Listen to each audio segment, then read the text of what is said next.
Assalamualaikum warahmatullahi wabarakatuh. Waalaikumsalam. Apa nama awak? Nama saya Amani binti Muhammad Yasir dari kelas 2 Setia. Oh, Dua Setia.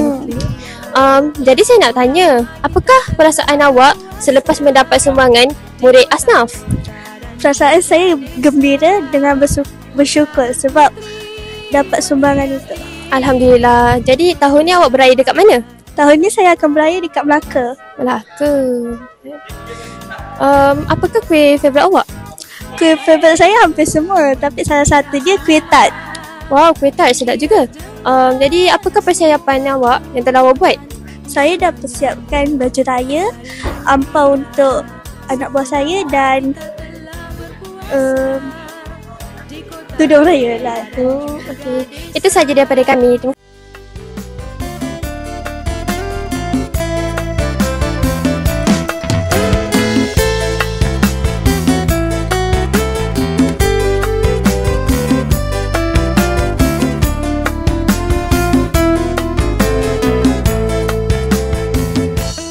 Assalamualaikum cikgu.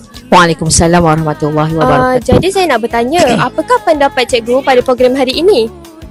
Okey, pertama kali Assalamualaikum warahmatullahi wabarakatuh. Saya rasa bersyukur kerana program hari ini berjalan dengan lancar. Walaupun pada awalnya cuaca tadi hujan lebat, namun sepanjang majlis khatam itu berlangsung, cuaca kita eloklah. Okey, walaupun mendung, alhamdulillah pelajar juga memberi kerjasama sepanjang program ini. Alhamdulillah berjalan dengan lancar. Jadi seterusnya, apakah nasihat cikgu kepada murid-murid? Okey, nasihat saya pertama kali saya ingin ucapkan tahniahlah kepada para pemenang yang mengambil bahagian dalam pertandingan yang dianjurkan sepanjang Ihya Ramadan ni.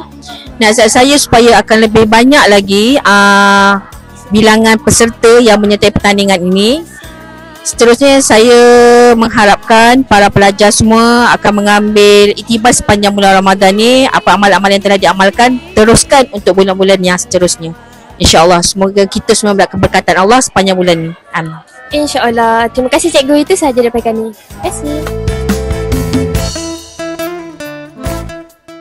Cikgu Raimi.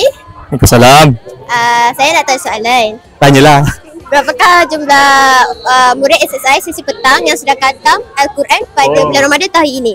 Tahun ni pelajar seramai 15 orang. Semua lelaki, tak ambil perempuan. Kita select. Okey. Soalan yang kedua, yang terakhir, apakah nasihat nak diberi kepada murid-murid bagi majlis sempena majlis khatam Al-Quran pada tahun ini? Okay, nasihat saya sentiasalah membaca Al-Quran. Jadikan Al-Quran ni sebagai panduan kita dalam hidup kita lah. Okey. Terima kasih. Assalamualaikum. Waalaikumsalam. Daripada kelas mana? Dua Maju. Dua Setia. Okey, nak tanya soalan. Boleh. Seronok tak dapat duit raya? Seronok. Soalan kedua, persiapan raya telah dibuat? Telah dibuat. Contoh? Hias rumah. Kemas rumah. Raya kat mana tahun ni?